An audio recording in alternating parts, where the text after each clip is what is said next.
Bon, vous l'avez vu dans le titre, est-ce que Mbappé est compatible avec le Real Madrid? Salut à tous, on va discuter de Mbappé, on va discuter déjà du fait qu'il n'est pas prolongé au Paris Saint-Germain, mais surtout de son adaptation potentielle avec le Real Madrid. Bon, je pars du postulat que seul le Real Madrid est un club où il puisse aller, même si en vrai il y a d'autres possibilités, voilà, je pense vraiment que ce sera le Real ou rien d'autre pour lui. Après, ça peut être faux, l'avenir seul nous le dira. En tout cas, pour ceux qui n'ont pas suivi, parce que ça m'étonnerait qu'il y en ait qui n'aient pas suivi, mais sait-on jamais, Mbappé a annoncé aux dirigeants parisiens, selon toute vraisemblance, qu'il ne prolongerait pas son aventure au Paris Saint-Germain. Ça fait 7 ans qu'il est au PSG, pas de Ligue des Champions, meilleur buteur de l'histoire du club, plusieurs championnats, un palmarès fourni, le meilleur buteur de l'histoire du club. Bref, Mbappé est et sera toujours une légende du Paris Saint-Germain. Ça, je pense que c'est un fait sur lequel personne ne peut lutter.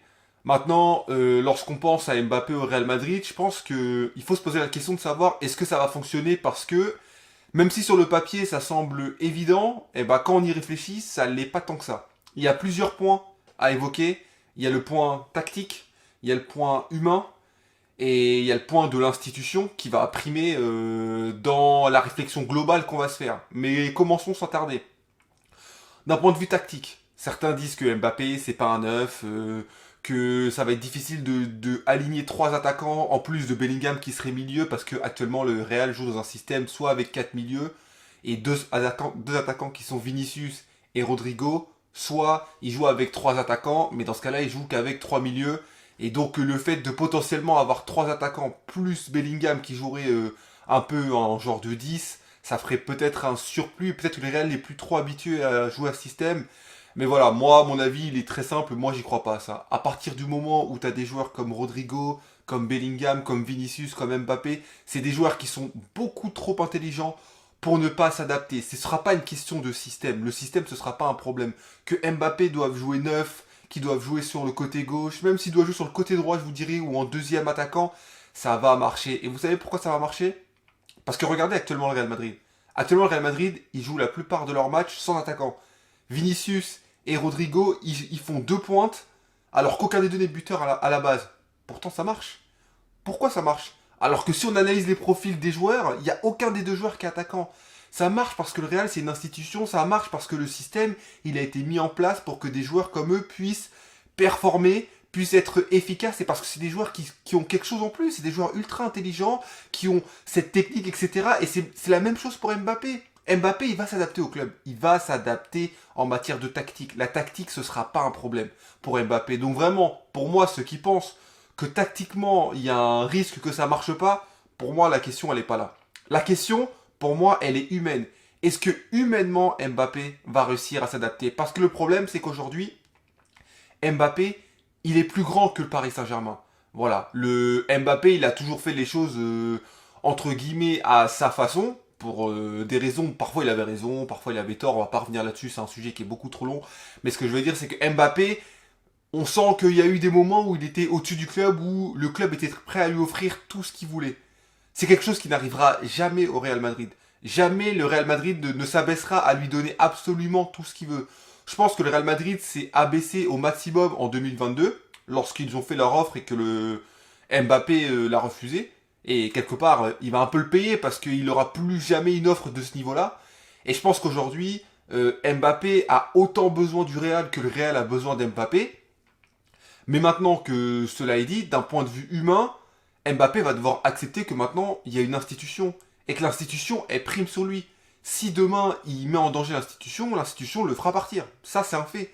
Ensuite, que ce soit vis-à-vis des autres, il va devoir accepter, c'est plus la seule star de l'équipe. Alors bien sûr, au PSG, il y a des stars. Dembélé, etc. C'est des stars. Mais déjà, un, c'est ses amis, de base, c'est des Français, donc ça aide. Et comment dire, dans la cohabitation, on a vu, lorsqu'il y avait Neymar, lorsqu'il y avait Messi, que c'était pas facile pour lui de cohabiter avec des stars, mais là, il va pas avoir le choix. Il y a d'autres stars, il y aura d'autres joueurs qui sont décisifs, parfois il y aura des matchs où le Real va gagner, lui il sera dans l'équipe, mais lui il l'aura pas marqué. Et voilà, il faudra qu'il accepte que les joueurs sont capables de gagner des matchs sans lui. Mais gagner des matchs importants sans lui. Parce que Bellingham, parce que Vinicius, parce que Rodrigo, c'est des joueurs, c'est des joueurs qui ont un vrai niveau, qui ont une vraie capacité à être décisifs dans les matchs importants. On parle de certains d'entre eux comme étant peut-être les meilleurs joueurs du monde. Bellingham va peut-être être Ballon d'Or, peut-être Vinicius, on sait pas. Mais ce que je veux dire, c'est que Mbappé, ce sera plus la seule étoile. Et Mbappé, je pense qu'il devrait prendre exemple sur Cristiano Ronaldo, dans le sens où lorsqu'il est arrivé au Real Madrid, c'était déjà une star. Ah, il vient de Manchester United, etc. Mais il a dû apprendre que s'il veut vraiment être la star qu'il prétend être, il doit accepter d'être une star parmi les stars dans un premier temps, et ensuite, par ses performances, il montrera que c'est la star parmi les stars. Parce qu'à la fin, Cristiano Ronaldo, c'était le boss d'une équipe de boss. Il y avait Gareth Bale, il y avait Karim Benzema, il y avait lui. Et pareil du côté du Barça avec Lionel Messi. C'était le boss d'une équipe où il y avait Neymar, il y avait Suarez. C'était un monstre, le monstre parmi les monstres. Et si Mbappé il veut faire la même chose, dans un premier temps, il faut qu'il accepte déjà le fait que bah déjà maintenant il y a d'autres étoiles, il y a d'autres joueurs qui va devoir faire briller, il va pas devoir penser qu'à lui, et c'est des choses qui vraiment vont peut-être lui faire bizarre parce que même s'il s'en rend pas compte, je pense qu'il a pris l'habitude d'être le joueur le plus important, d'être le joueur à qui on demande tout et sans lequel dès qu'il se passe quelque chose, ouais il est blessé etc, le club s'arrête. Le club ne s'arrêtera pas si Mbappé est blessé, s'il va au Real, bien entendu. Et on revient bien sûr sur le point de l'institution. C'est comme on l'a évoqué, le Real Madrid c'est une institution et il n'y a rien de plus important que l'institution pour Florentino Pérez. Il fait venir Mbappé certes, mais on sait que d'un point de vue salarial, il négocie avec lui parce que bah il veut faire comprendre à Mbappé que oui, je vais te payer un haut salaire, peut-être même plus que les autres. Mais je peux pas te payer beaucoup plus que les autres parce que sinon les autres ils vont me regarder bizarrement. Et l'institution est prime. Donc moi personnellement, je suis convaincu que le Real Madrid serait capable d'offrir 35-40 millions d'euros de salaire à Mbappé s'il le voulait vraiment. Si vraiment il le voulait et se disait c'est la seule solution pour qu'il signe, il l'aurait fait. Mais ils vont pas le faire parce que, de un, je pense qu'ils sentent qu'il n'y a pas besoin d'aligner autant pour qu'Mbappé vienne. Et de deux, parce qu'ils veulent pas humilier, créer des problèmes avec les autres joueurs. Avec les Bellingham, avec les Vinicius qui sont là depuis longtemps, qui veulent rester dans le club à vie, etc. Donc c'est un équilibre que Mbappé va devoir accepter. Après, bien sûr, Mbappé va péter les records, même au Real, que ce soit en matière de droits d'image, de salaire, les primes à la signature, etc. Il va y avoir beaucoup de choses, voilà. Et l'aspect financier, on va dire, c'est pas un aspect qui intéresse les supporters de foot. Donc c'est une partie que je développe qui, en vrai, je comprends ceux qui peuvent se dire, oui, mais nous, de toute façon, on s'en fout, parce que c'est pas ça qui nous intéresse. Mais ça compte. Ce serait naïf de penser que dans le foot, il y a que les performances sportives. Malheureusement, les performances financières, elles comptent aussi.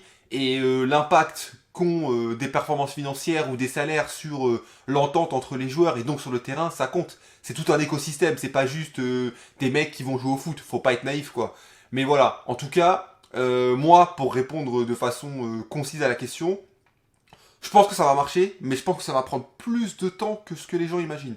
Il va pas arriver au bout de 6 mois, ça va marcher, moi ça j'y crois pas. Pour moi, il va y avoir un moment où il va galérer.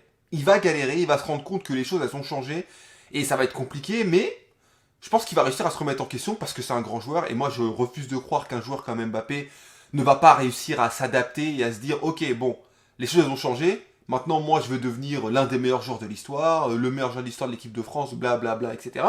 Et donc bah, je vais m'adapter pour que les ballons me parviennent dans des bonnes conditions, pour que je fasse jouer mes partenaires etc. Bref, tout le tralala tactique, moi je pense que ça va finir par marcher mais ça va prendre du temps. Maintenant, signer au Real, c'est la bonne chose. Voilà, je pense qu'au PSG, il n'y a plus de marge d'évolution. La vérité, c'est que le PSG, je vois pas trop ce que le PSG peut lui apporter de plus que ce que le PSG a déjà apporté. Quand il venait de Monaco, il était à un certain niveau. Le PSG l'a monté vers un niveau. Faut pas oublier, faut pas négliger ce que le Paris Saint-Germain a fait pour lui. Maintenant, c'est passé. De son côté, il estime qu'il peut plus aller plus haut. Personnellement, je pense la même chose. Je vois pas ce Paris Saint-Germain actuellement remporter la Ligue des Champions.